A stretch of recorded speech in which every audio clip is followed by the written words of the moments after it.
Hey guys, welcome to the We Need to Calm Down podcast. I'm Devon. And I'm Joe. And this is the show where we talk about all things Taylor Swift.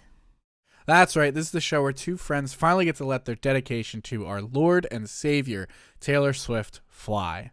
We'll be discussing everything from song breakdowns, Taylor news, and our insane fan theories. So, Joe. And our merch. I was going to say, what are you wearing for the viewers that are listening and not watching? It's for viewers that are viewing.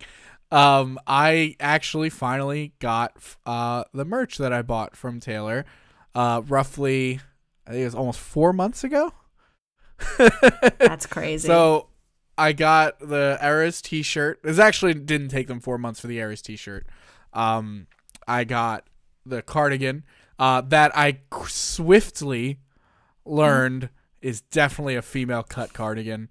And I am only wearing it for this recording and will probably never wear this thing in public, which is a little sad, but I kind of knew what I was getting into. Yeah. If you it's did still it. Cool. Yeah, and I mean, we talked about that when they sent it to Brendan Urie's wife, and you were like, why not Brendan Urie? I found out why not. Mm-hmm. The reason that I believe this is because it does have it trends upwards in the back area. And I was trying to pull it down. I'm like, why is this my butt is not being covered? And I was like, wait a minute. Welcome to the struggles of women. Don't get me wrong. It's nice. It's really well made compared to a lot of the stuff that I've bought previously from her. So I'm really happy with it. I'm happy to have it. It's a nice piece of memorabilia. I'll wear it for this podcast. But I'm never going to wear this thing in public. I'll wear the shirt. The shirt's really cool. I got the socks. Boom. I got the, what is this one? This is the cancel plans in case you call. And the, for the hope of it all socks. So, I mean, I'm look sitting good. pretty. I got enough stuff. Meanwhile, I have absolutely no merch because I'm a cheapskate. Did you get your vinyl? No. Did you order a vinyl? No. Oh, okay. I thought you did and you were waiting on it. No. I got mine. It's cool. I don't know if I'm gonna listen to it. I might have a listening party with one friend who is a fan of the show. Well, that'd be good. Yeah, I'm interested to hear it. I want to hear it on vinyl, especially the lakes on vinyl sounds really cool. Mm-hmm. And I got the In the Weeds version. I think it looks really cool. It's a blue to the actual color of the vinyl itself. Yeah. And then she just came out with a Christmas collection that I shared with you, and I foolishly bought more things from that. I really want to I'm thinking about getting the puzzle because I like puzzles. I want to get into them more. I would have got free shipping if we combined our efforts. I'm sorry. If you buy the puzzle, let me know, because the puzzle? Yeah. I have no idea. Let me know if you do, because I might want to buy the either the beanie or the AirPods case, because I've never had an AirPods case, and that sounds cool. I don't even have AirPods to have a case for. But give it time. It's almost Christmas. You don't know. No. You don't know what a podcast host might have given his podcast co-host. Jesus. Joe, I'm going to get you a nice pat on the back for Christmas.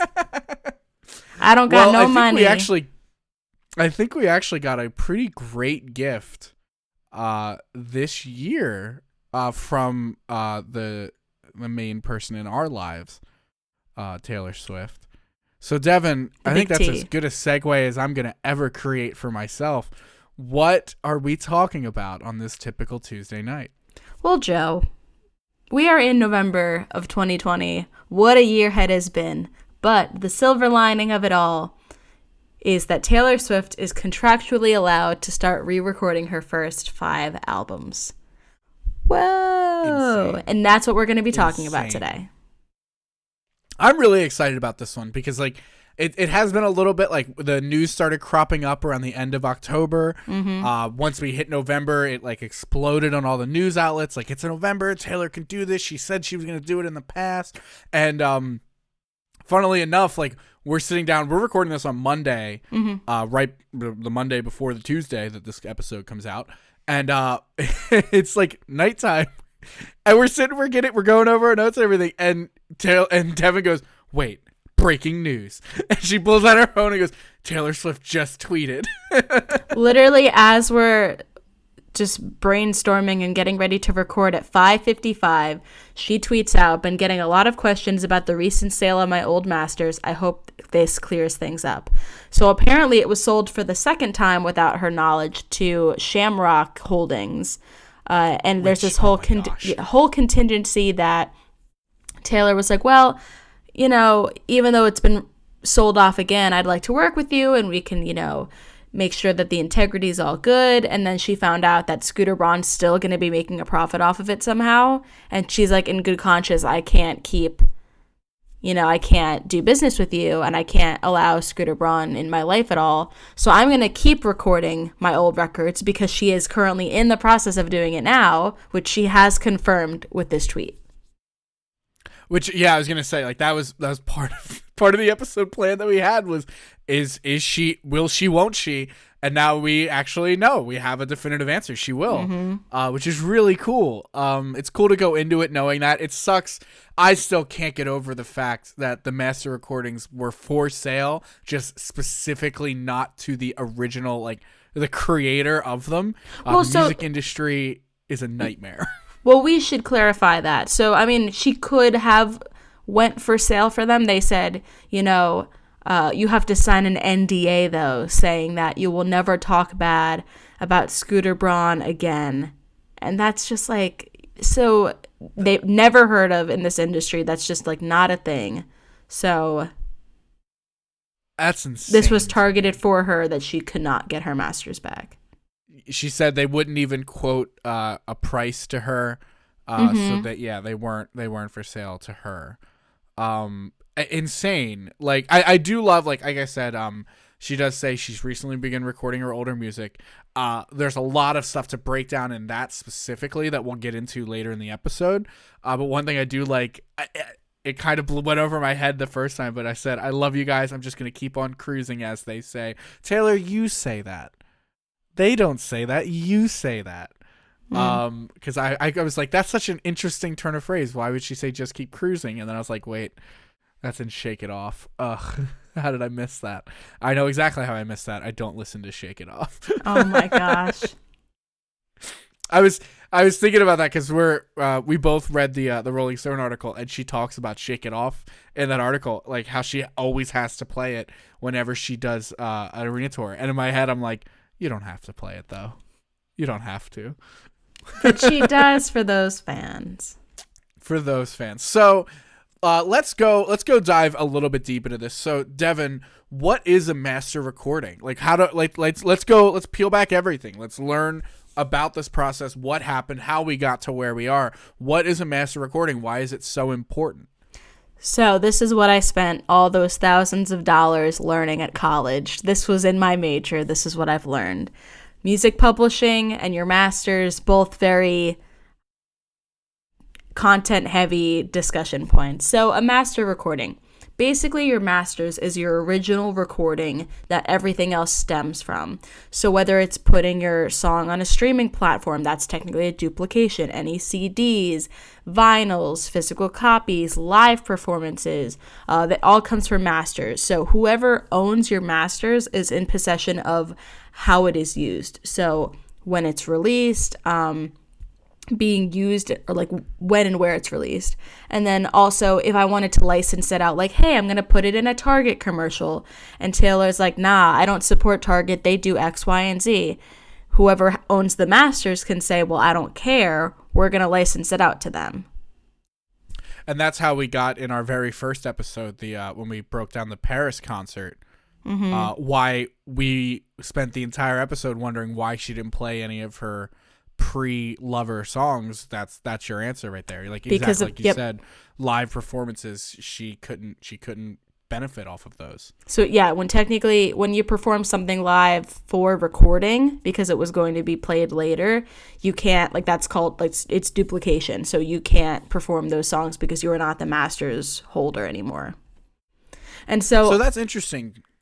I'm just curious. Sorry to cut in there, but like, so she does record all of these things all over again. Mm-hmm. How does that work with her live performances of her recordings? Like, how does one differentiate between if she's live report or live performing the old version or the new version? Well, I think that's what we're going to come into later when it's how does she re-record these songs, and does she change anything? Does she add anything? Because that comes into, legal effect. Are you just duplicating the exact same song, or are you doing anything else? And she said that she has a couple surprises in store, so I'm sure that she has something else up her sleeve to help out with that.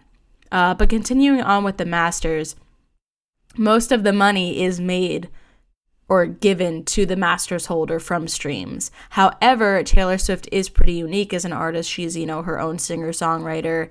She makes all of her publishing money. And so your publishing is whoever, like the actual lyrics behind the songwriting. That's who's credited. That's a percentage of money. So she's not broke or anything. She's still making a lot of money. She's just not making that money from her masters, which is a pretty decent chunk of change. I could just imagine she could easily be the richest woman in the world if she owned her own masters. But the thing is that's interesting too is with all this fighting, you don't get the feel that she's doing it for money. Like she does not give off the feel that like I want my masters because I think of all the money I could be making. She's doing it because it's a point of pride. It's her creative control. It's, this is the stuff that I made when I was 15 and vulnerable and crying in my room. Like this is it's her life. It's her. She's very, her songwriting style draws from her life and her experiences. So to have that vulnerability out there for someone else to exploit is heartbreaking. Yeah. Yeah. Ugh, and this is sickening. Just in general, you see a lot of cases where most artists don't own their own masters, especially as they're starting off. When you go to a record label, they say, okay, well, what's the collateral? What am I making in return for us basically promoting you and getting you famous? Like they have to have some kind of give and take. So they keep the masters and then they give an artist a per diem, which is basically, we're going to give you $50,000 for this album so you can put it towards X, Y, and Z and use it however you want, but you have to pay us it back with your record sales. Wow. That was like, you hear the story about NSYNC and how like they paid them like what, $25 a day, like the band NSYNC, like that little amount of money, while like the record label made billions off of these boy bands and stuff like that in the early 2000s. Yeah. That's insane. Depressing. Oh yes. my gosh. So you're seeing a big movement, especially stemming from this, of independent artists and people trying to retain their masters, which isn't quite common, but you're seeing, a better, what's the word? You're seeing more people start to seek out these opportunities instead. So yeah, like you see, we actually recently saw Kanye go through this, which I think is weirdly really funny to me, because he just went through, like, he just I can't get over it. Like a light bulb like flicked on in his head, and he realized, wait, Taylor's been screaming about her masters for years. I wonder if I own my, and he just like yells, Kim, do I own my masters? And she goes, no, honey, Scooter does. What? I don't know if Scooter owns his masters. I thought he. That's a good point. I don't think he does. I don't think he does, but he basically had this whole tweet storm where he was tweeting out his contracts and texts with his lawyers, and he was like, Taylor Swift, I'm gonna help you get your masters back from Scooter. He's a close family friend. It's like, dude, what are you doing? He said specifically, I will personally see to it that Taylor gets her masters back, which is like, it's so nuts. And then like the media put out like a thing about it, like saying like Kanye, like kind of painting him to be like this hero. And it's so funny. Like you look at like Taylor, like has been a champion of like musicians' rights for so long and has gotten no real positive media from it. Of course she's gotten some, but the general consensus has not been. And then Kanye comes out with like a Twitter fueled rampage and immediately is seen as this good guy for doing it. And I mean, I don't know how good of a guy. Well, he's Kanye's seen. never really seen as a good guy, I wouldn't say. But like it's the difference in headlines. Like it was so funny because you just point to The Man, like her song The Man, and realize like if Taylor had been making all these claims while being a man, she probably would have gotten a lot farther with it and would have had a lot more support and all this stuff. But because she's a woman in the music industry, even though she might be arguably the most powerful woman in the music industry, it doesn't matter. There's still that ceiling there that she can only hit, that Kanye, who I have strong opinions about. She's seen as greedy, and she's seen as asking for too much. It's so, like, the more you talk about it, it's just so crazy to me that someone can create a whole thing and not even own portions of it. Like that's just, it's nuts to me. All right, so tell me more. So we learn about masters. We know what masters are and what they do in relation to a musician's work. What about Taylor specifically? What about her masters? Why is she in such a kerfuffle in this whole thing? What is going on specifically with hers?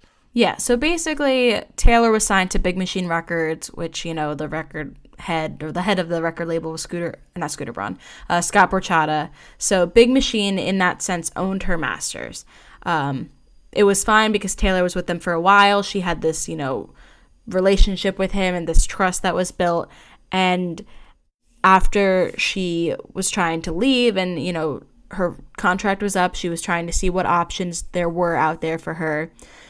She was given the option of, hey, you know, we're not going to let you buy back your masters, but if you stay with Big Machine, every album you record will have you earn back one of your old records. And she was like, I'm not going to stick around and stay, because she ultimately knew, you know, in hindsight, that she would have just been sold off anyways, and she wouldn't have control of her new stuff or her old stuff. So it was kind of, you know, the lesser of two evils. But basically, Big Machine was then sold to Scooter Braun, the entire label, so Ithaca Holdings, for reportedly $300 million. That sounds so low.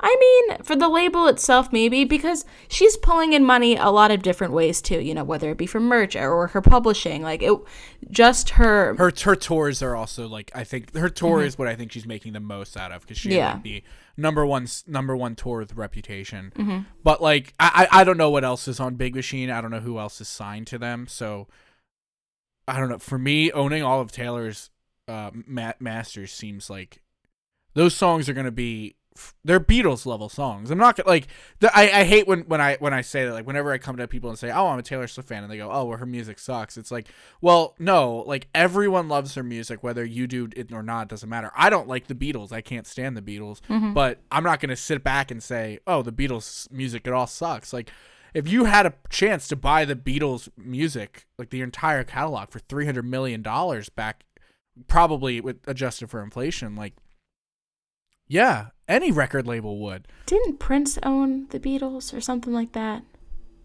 That sounds familiar, actually.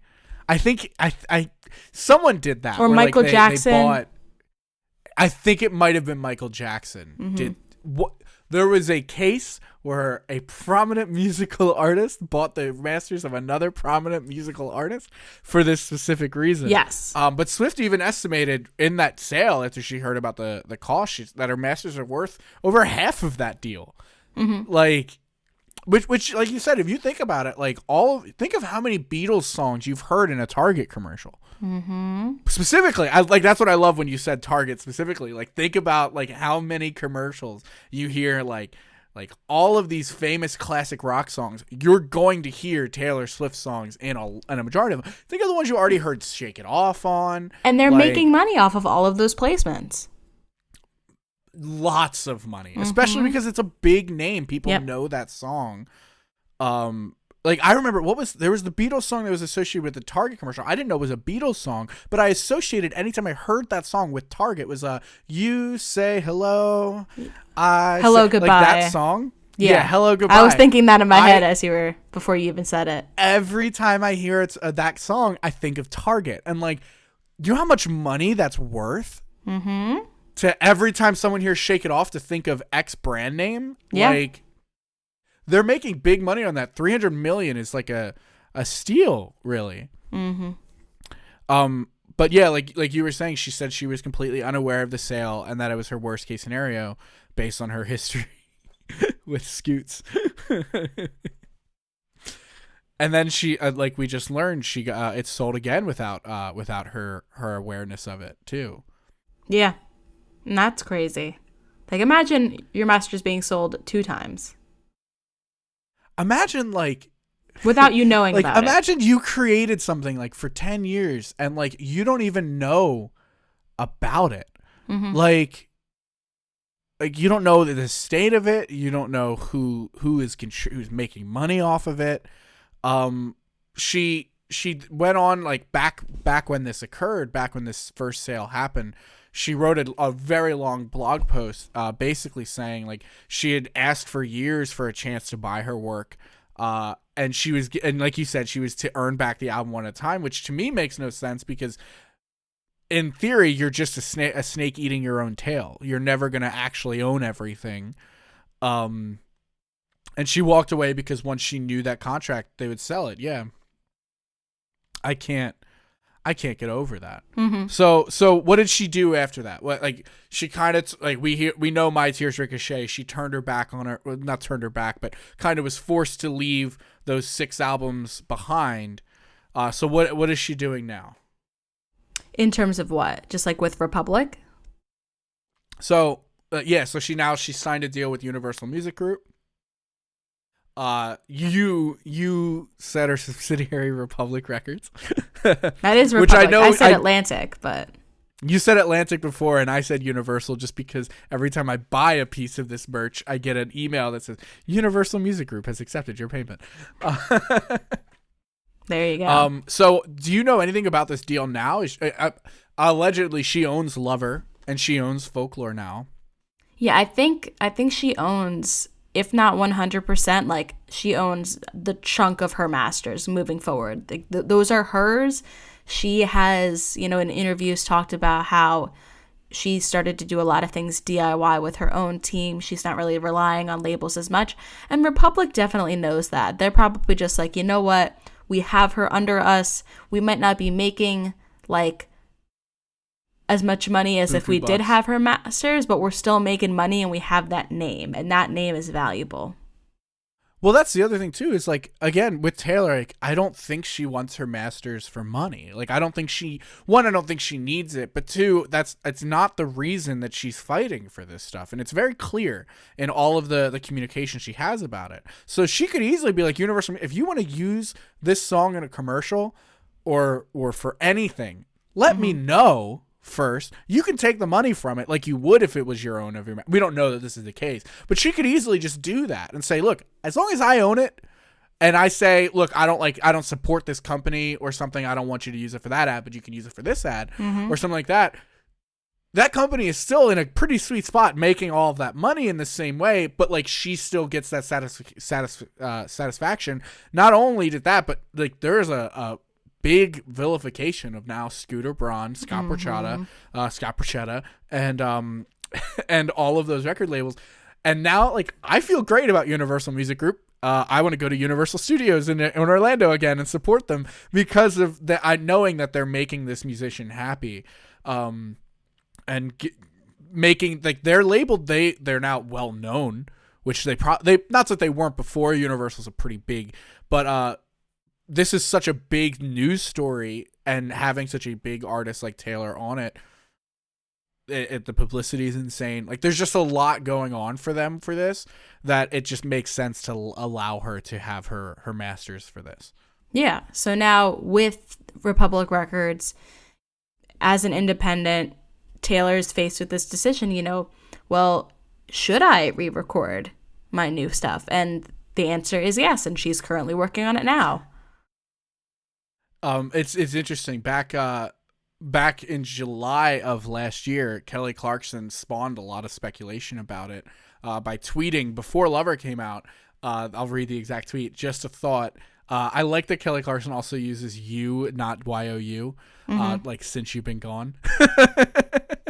But just a thought, you should go in and re-record all of the songs that you don't own in the masters. You don't own the masters on exactly how you did them. Put brand new art and some kind of incentives so fans will no longer buy the old versions. I'd buy all of the versions just to prove a point. And there were a flood of replies saying, I do the same. I'd buy the same. I'd buy them all over again. I'm hoping by the end of this Christmas I have all of her original albums, unfortunately, in vinyl. And you know what? I would be over the moon with the chance to buy them all over again and have them, rightly so. Mm-hmm. But yeah, like Kelly Clarkson kind of spawned this whole thing. And then she went on, I believe it was CBS Good Morning Today or some kind of Good Morning talk show. And she was asked about it in August of 2019. And she said something she's very excited about doing. So the phrasing there, if we hadn't just had the news that she was 100% doing it, does lead you to believe that it's not something she was thinking about. It's something that she was definitely going to do. And she pointed out her contract states starting November 2020, she can record albums 1 through 5 all again.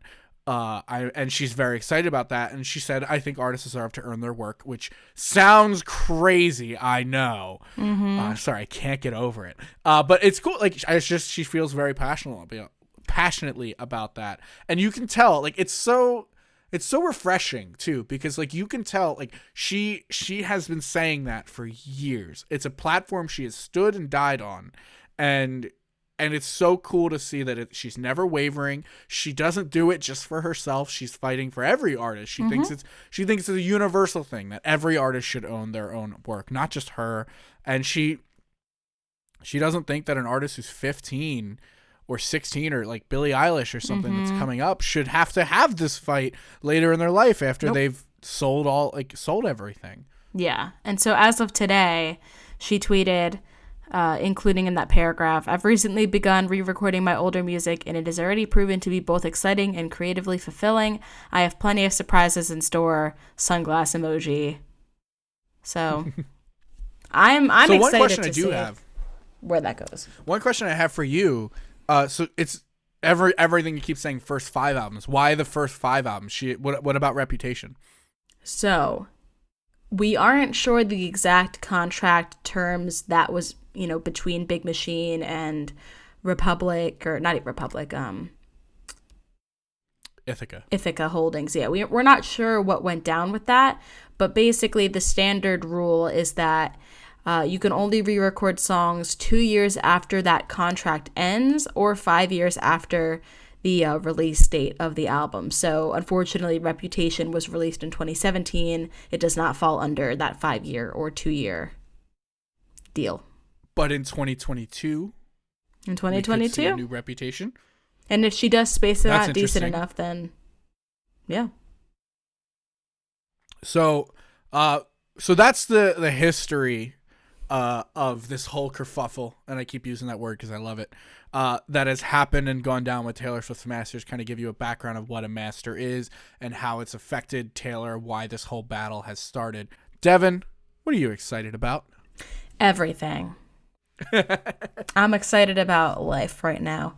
But, I'm excited about a lot. But I think before we even talk about, why we're excited, we come with this question of, should she re-record? And as fans, are we not supposed to listen to older versions anymore?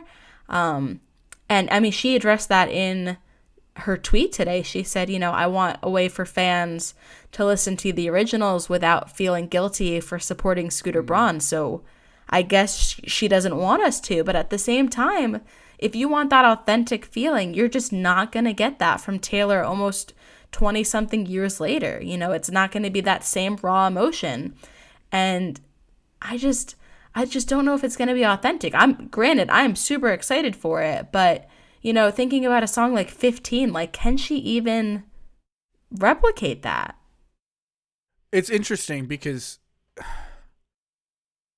what are you saying, like, authentic wise? Like, obviously she's not 15 anymore. She doesn't feel what it's like to be a freshman or anything like that. So are you thinking like the emotion won't be there when she's singing? I think so. I mean, I think her voice is her voice has matured a lot. She doesn't sound the same. I think that, I think she was kind of flubbing the country thing this whole time in terms of just the twang because she's from Pennsylvania. Like, hi, I'm Taylor Swift. Pennsyltucky is a real thing. Yeah, I don't know. Don't get me wrong. As a Pennsylvania native, Pennsyltucky is a real thing. I'm interested to see her approach to the albums because I just don't know if you're going to get that same effect, and I don't know if she's trying to go for that or not. That's my biggest fear too. And like you did say, and she was right. Like it is when I do listen. Like I am, and we've talked about this at length. I am very much a pre-1989 Taylor Swift fan. Mm-hmm. Don't get me wrong. I love everything she's done after 1989, and even some things she's done on 1989. But that sweet spot, self-titled, Fearless, Speak Now, Red. Those 4 albums are the most important thing to me, and it does come with like, it's like a double-edged sword of like, I love it, but I do feel guilty. Like I'm like, look, like I have to listen to these. There's no way in hell I'm gonna just cut them out of my life. Yeah. But like, it still feels bad a lot of the time. And like, I bought all of these albums. Like, I feel terrible supporting them. Every time I look down at my vinyl collection and I see Big Machine Records, Taylor Swift Red, it sucks. Mm-hmm. Like I don't like supporting them, and I'm excited for the chance to be able to not support them. But at the same time, like, realistically, am I ever going to cold turkey give up the original recordings if she does something different? If she sings Love Story, adds like 1 word to it, and everything else sounds the same, maybe I could. But like, there are a lot of different ways she could do it, and like you said, she said she's creatively doing it. There's a lot of surprises in store. Yeah. So like, if that's the case, for me, it's just gonna double how I listen. Exactly. Really. Yeah. I don't know. I mean, I'm excited and I'm gonna listen to it anyways, but I don't know if you can replace the old unless you're going to do a spot by spot copy, which you can't do. I don't think that's legal. I was gonna say I don't think it's legal. I don't think, and I honestly, with Taylor, I don't think it's something she would even do. Mm-mm. She's way too creative. She's way too like just gifted. She would, and she's different. She's so different now. She has different sounds, different thoughts, different ideas. She's going to remake these albums in different images, and I'm beyond excited to see what that yields.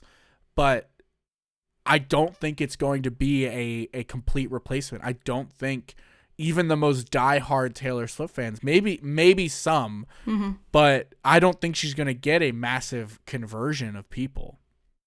I don't think so either. I think these are for her fans. I think so too. I think it is. I mean, either way, she's going to get a lot out of it. She's going to get a lot of money from it, and she's probably going to convert a lot of people who like started liking her at 1989 and didn't really go back. Mm-hmm. Because I think 1989 is like that pivotal album that like brought on a like the baby boomer era of Taylor Swift, where like millions of fans just came in from that album and maybe don't know as much about the old album. So it's going to reinvigorate those older songs, which I think is going to be really cool to see. But I think the fans that have been there since self-titled, it's going to be really hard for them to up and quit that. Mm-hmm.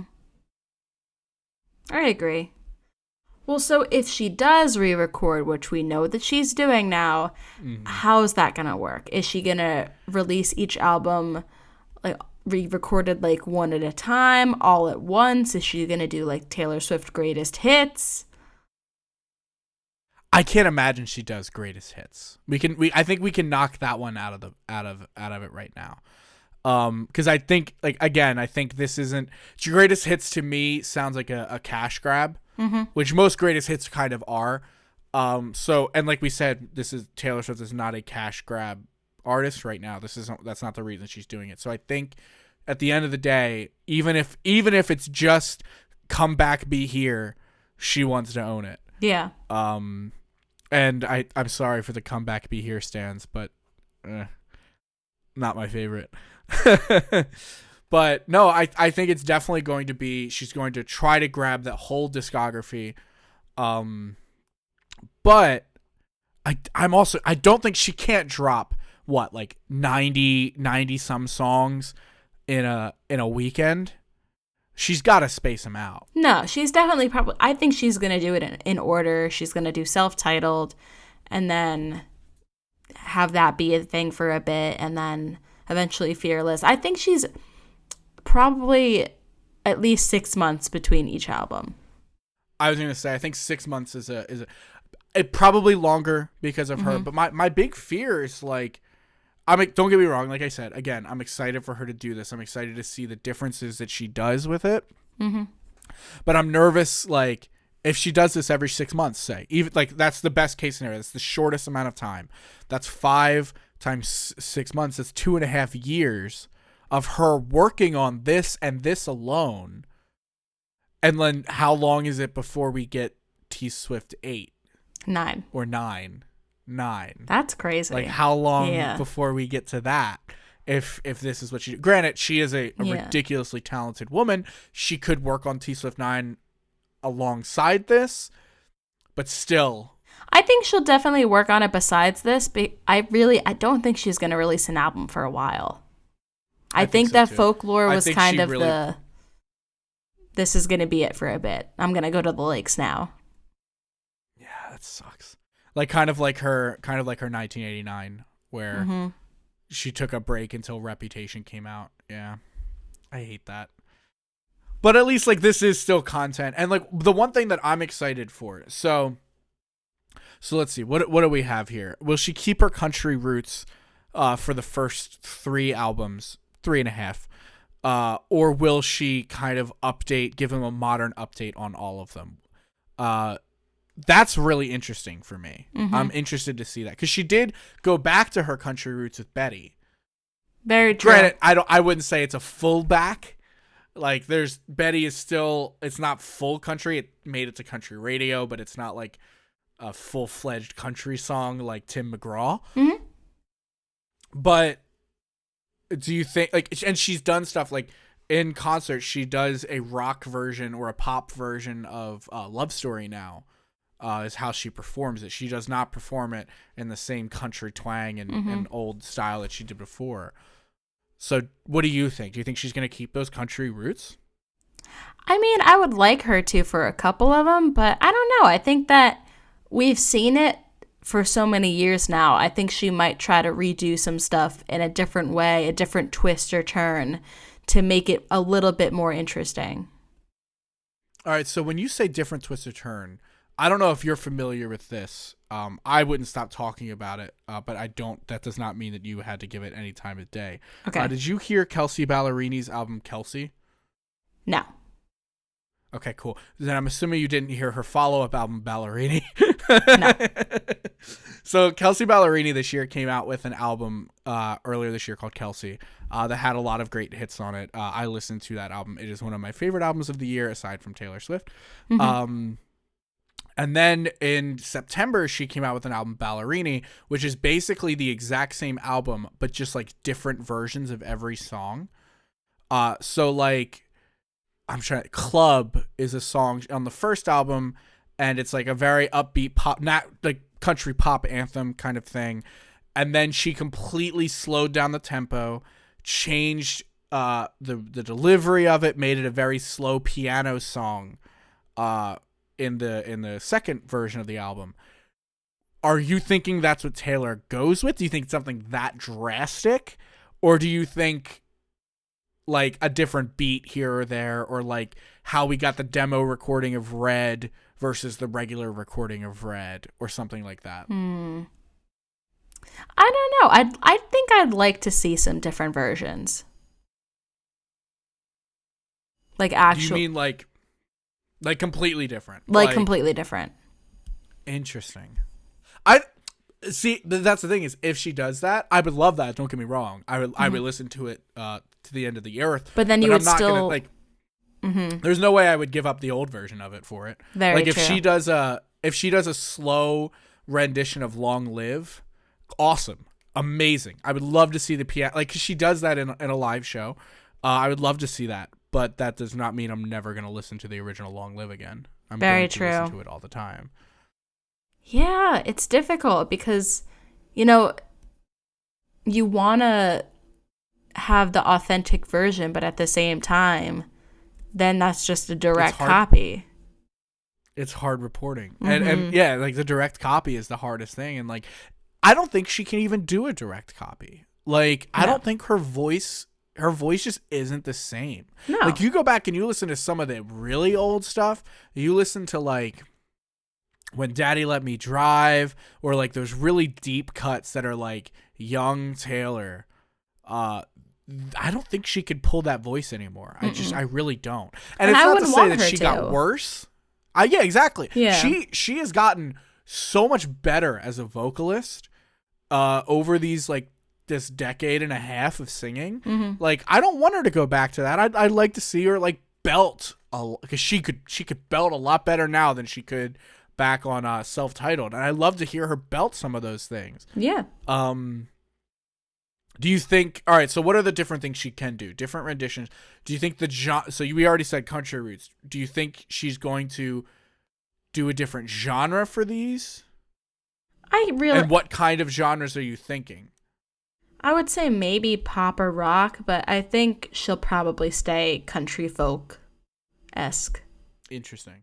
I mean, people have been clamoring for a Taylor Swift rock album.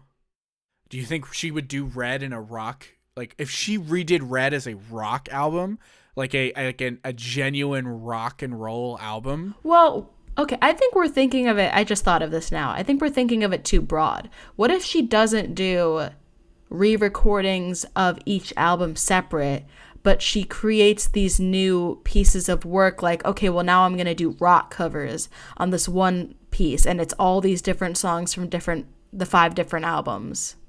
What if she does it like the chapters of folklore, where like she goes, all right, this album I just released is called I don't know, Blue. It is a terrible name. I can't come up with things on the fly. But like, she comes out with Blue, and it takes like a song from like Tim McGraw, The Way I Loved You, Enchanted, and stuff, and just like combines them all into one album. Yeah. And it's like, these are the songs from each. I didn't even think of that. I didn't think of that till 5 seconds ago. I was like, we're thinking too in the lines. We gotta think outside the box. And that's something she would do. And that's creative, and that's, something different. Where she's not limited to, I'm going to do exactly word for word, but I'm going to give you a twist without going too far off.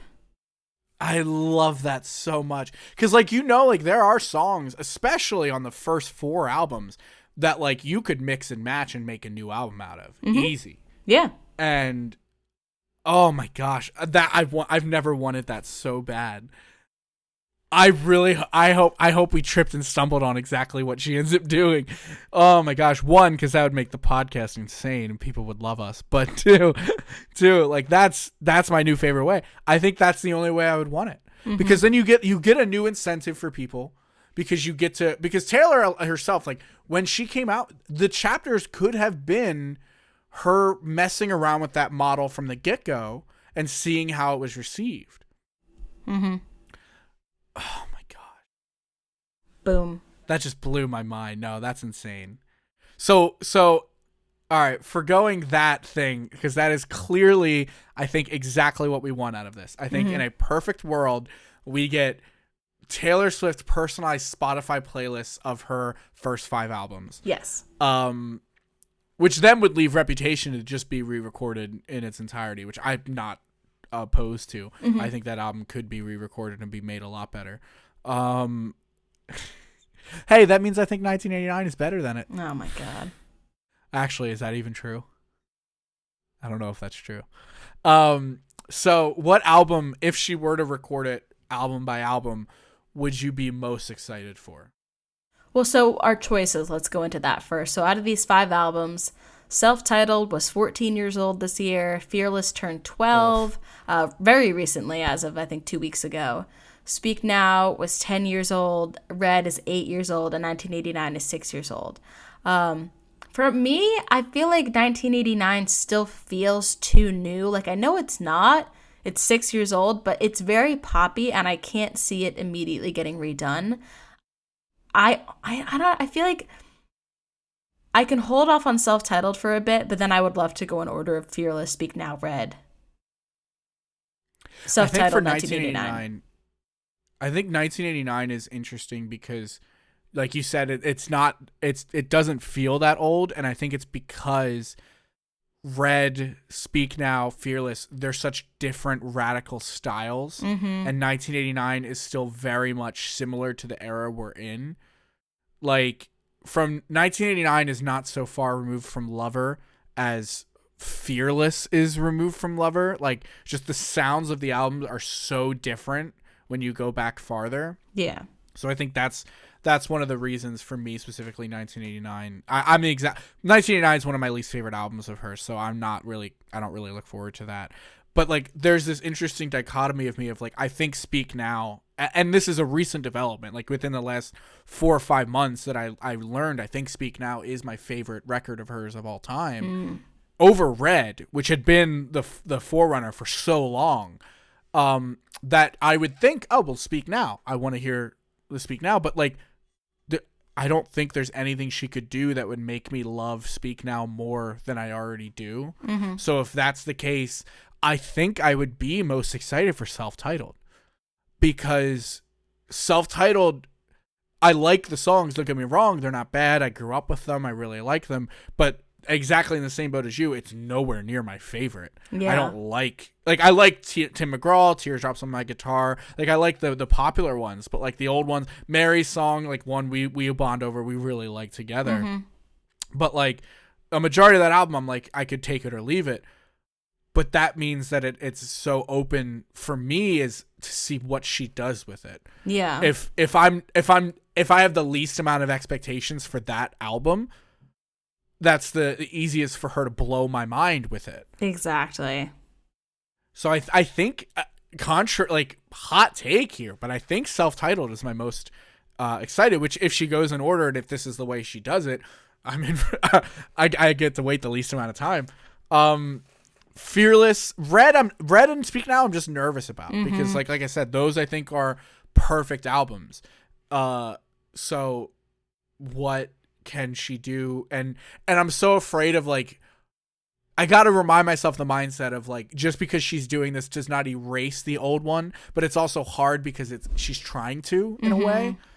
Like whenever, like, they do a remake of a 1980s movie and you hear some like 30, 40-year-old guy go, oh, well, the original's so much better. I'm like, well, that's so funny because this new one doesn't make the original not happen. Like, you still have that original movie. You still have all the memories of that original movie. You can go watch that original movie. You can pretend like the new one doesn't happen. And, like, you kind of get a little bit of that here, but not really, because the whole point is to get rid of that guilt, and you're still going to have that guilt if you go back and listen to it. But I think Self-Titled is my number one.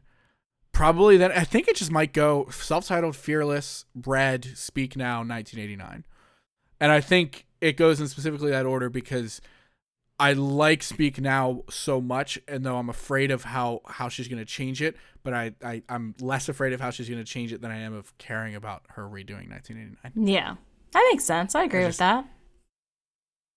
What songs are you most excited about? Because this is actually kind of evergreen. No matter which way she goes, she's still going to redo these songs.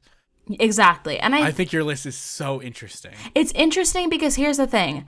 I just, like, when it comes to the popular songs, I just don't know, the same way you talk about albums, how she's going to make it better. And if I even want her to change it up, because I do have such a love of these songs, especially the popular ones. And if you are going to redo it, can you still connect to the source material as well? Like, you know, I was thinking about Dear John. I'm like, would she even re-record Dear John? Because that's such, like, a deep cut about, like, John Mayer. It's like, do you want to re-bring that old, hash it out again? Like, I feel like you're just too removed from it. Better Than Revenge? Like, are you going to bring up that immaturity again? I think so. Like, Like, well, the thing that gets me through it is, like, Death by a Thousand Cuts, for me, is 100% proof that she can still dig deep and feel those emotions. And I don't know about her specifically. I love digging deep and rehashing old wounds that I have. I love thinking about old relationships that ended poorly and, like, getting sad about it. I'm still, like, I'm still having fun reeling from a heartbreak that happened like 2 months ago. So, like, and it was like the most baby heartbreak possible. It does not matter, but I'm gonna milk that thing for all it's worth. Yeah. And I think she's fine with that kind of stuff. I mean, you do bring up a good point of, like, you are bringing back the Taylor that the media tore to shreds. And like mocked for all these, oh, you only sing about boys, even though a lot of these songs are not 100% about boys. Yeah. Like, you're kind of injecting that back into the spotlight. But again, at the end of the day, I don't think she's doing it for the fans. We're definitely part of it. But I think a majority of it, she's doing it for herself. And, like, we'll talk about it more at length on another episode, but she just recently put out an interview with Rolling Stone where she talked to Paul McCartney. And she talked about how she wrote Folklore, and both of them were talking about how with the albums they put out recently, they were enlivened by the fact that even if it didn't work, they didn't care. It was something they were doing for themselves. And I think she's kind of fixated on that right now. And I think she loved how much that helped Folklore come to be what it was, and even saw that regardless of whether she was writing for an audience or not, how well received it was, that she's not going to care about what the media or the general populace thinks. I think she's doing this, one, because she wants to own her master. She wants to own these songs that she put so much work into. And two, she's excited at the chance to redo them and do them in a way that she wants to do, not give a crap about how the media sees it or anything like that. I think this is I don't want to say this word because it detracts from it, but I think it's a rightfully selfish way she's doing it. And I want that. I want that for her. Yeah. So what songs are you excited for? So you like you were saying. So like I was saying, I think Mary's song would be interesting for me to hear. I don't really have any like exact reason why. I could not agree more. Fearless, I'd be interested in her singing like from, her 30-year-old perspective. Haunted or Never Grow Up. I'd love to hear Sad Music. Never Grow Up. And she's grown up. And she's grown up. Could you imagine the emotion in that song? Oh my gosh. Sad, Beautiful, Tragic, but like in the Folklore style she just put out, I think would be really interesting. Clean was one of my favorite songs. So I can't get over Clean. I would love to see a new edition of Clean because maybe it would make me like the song. I guess the same thing goes for Sad, Beautiful, Tragic. Like, that is probably what I'm excited about, is like the songs that I didn't quite like the first time. Like Sad, Beautiful, Tragic I never really gravitated towards. Clean, Sad, Beautiful, Tragic I think is understandable.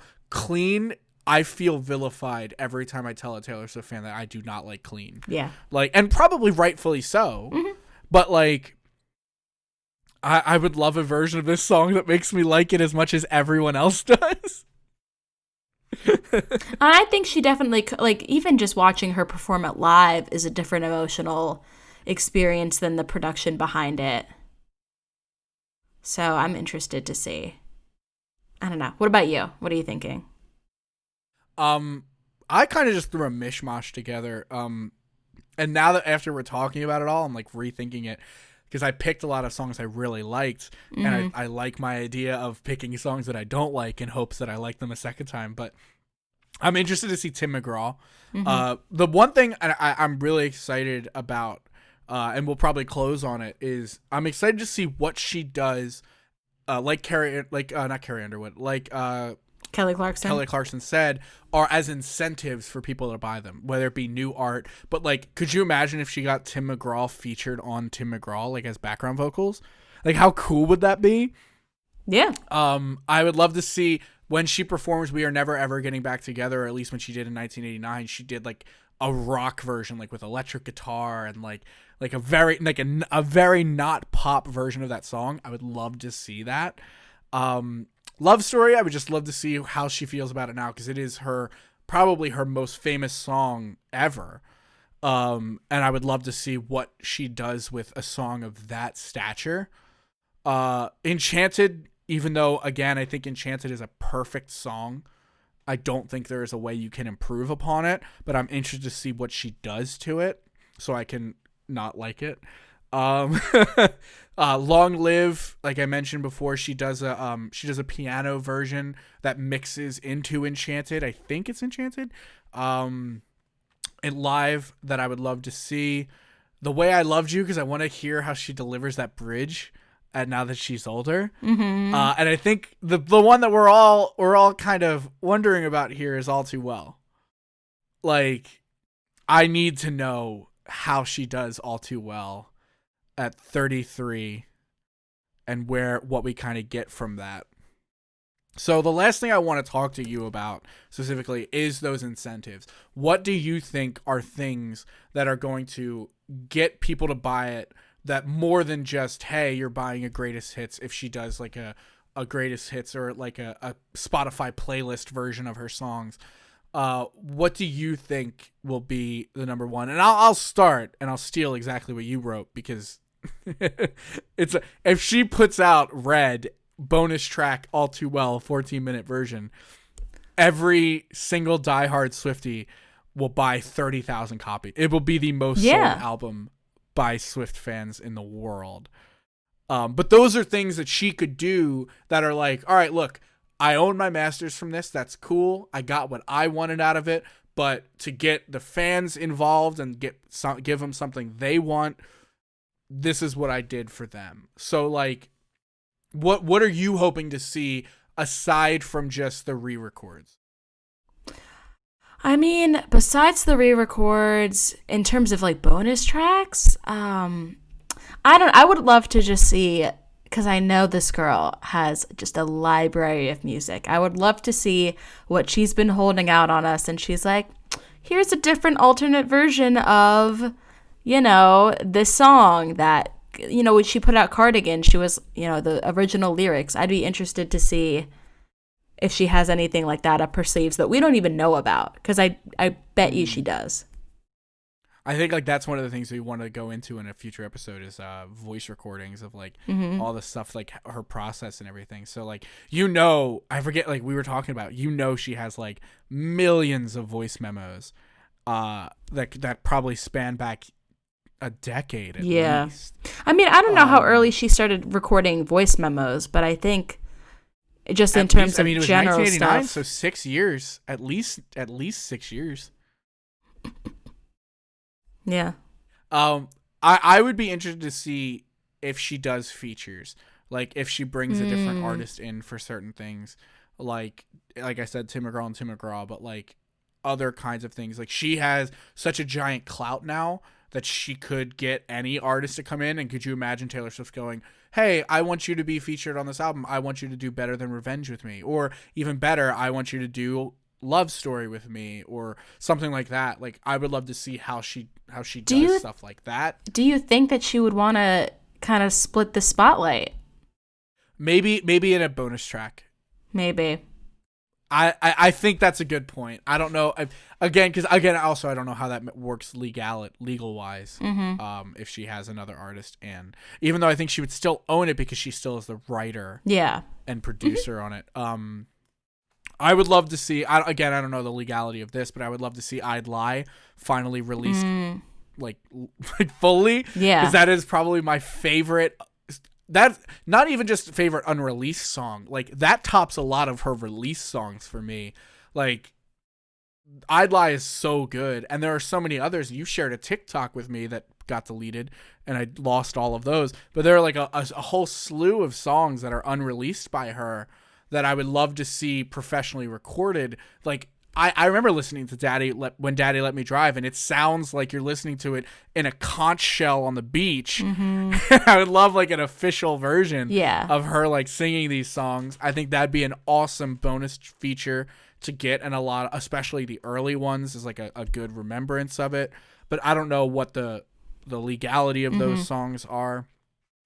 I think bonus tracks that are brand new but like fit the mold, and I think that works really well if she doesn't do straight re-releases. Like if she does like the playlist version, she can do a bonus track that's completely different and a new song. That would work. Yeah. I don't know. I think it would be interesting, though, to see some of these original country songs maybe have country artists on them, like the Dixie Chicks or the Chicks, and Kelsey Ballerini potentially, and oh my God, Carrie Underwood or Kelly Clarkson. Like, I would just be interested to see. Halsey's not country. She's going through all of our. You should be sad is mildly country. Yeah, it could be argued. It's the instrumentation. You'll more never country. But yeah, no, like I'd love to see collaboration more, because Taylor's not a very like vocally collaborative person. I would say like her albums very rarely feature vocals that aren't hers. Like the last one, we had one song. We had Exile. Yeah. Lover had the Dixie Chicks as one song. And Brendan Urie with me. Okay, we don't count that. It's not a song. What do you mean it's not a song? All right. Well, do you have anything you want to say in closing before we wrap this super long episode? Yeah, honestly, I mean, I'm excited. I think that whatever she puts out, I have faith in her that it will be amazing and that I will gobble it all up. I'm going to buy everything. Everything. If you thought that me waiting 4 months for this cardigan and everything else that I bought, the probably $250 that I spent on merch from Taylor Swift was a way to detract me from ever buying anything from her again, you are dead wrong, my friend, because anything this woman puts out, I'm going to buy. Well, not anything. I'm not going to buy those biker shorts that she put out because I don't have the shape for it. But oh my god! But I'm going to buy a lot of this stuff, and I'm excited to get a new vinyl collection with whatever she ends up coming out with. I'm excited to see what she does, whatever it does. She just eats, sleeps, and breathes greatness. We wouldn't make a podcast about her if she didn't. Exactly. And I'm just gonna say it one more time. Taylor, put out the 14-minute version of All Too Well. We're begging please. you. We're begging you. This is the most opportune time. There's not a better time to put this out. If we don't get it, I'm gonna be so. You're gonna have to console me. There's nothing I can do. I'm gonna be so upset. Anyway, if you like what you hear, please be sure to give us a 5-star review and give us a 5-star rating and a review on Apple. If you have a friend that likes Taylor Swift, or you have a friend that you really like and want to share this experience with her or him, tell a friend about us. The best way that we can grow this podcast is by you guys, word of mouth, sharing it with your friends. Yeah, and be sure to follow us on social media and subscribe to our YouTube channel if you do want to see our beautiful faces and Taylor Swift merch worn by Joe. We need to calm down podcast on Twitter, WNTCD podcast, but we're on Facebook, Instagram, Twitter, YouTube, all that fun stuff. If you guys have a suggestion for an episode that you guys want to hear us do, a topic you want to hear us talk about, some music that she's done that you want us to cover, please drop us a comment on this YouTube video or drop us a DM on Instagram or Twitter. We love hearing from you guys, and we have made a couple of episodes now based on the topics that you guys have wanted to see. Facts. Aside from that, thank you for listening to this episode of We Need to Calm Down. We will see you next Typical Tuesday. Come back. We'll be here.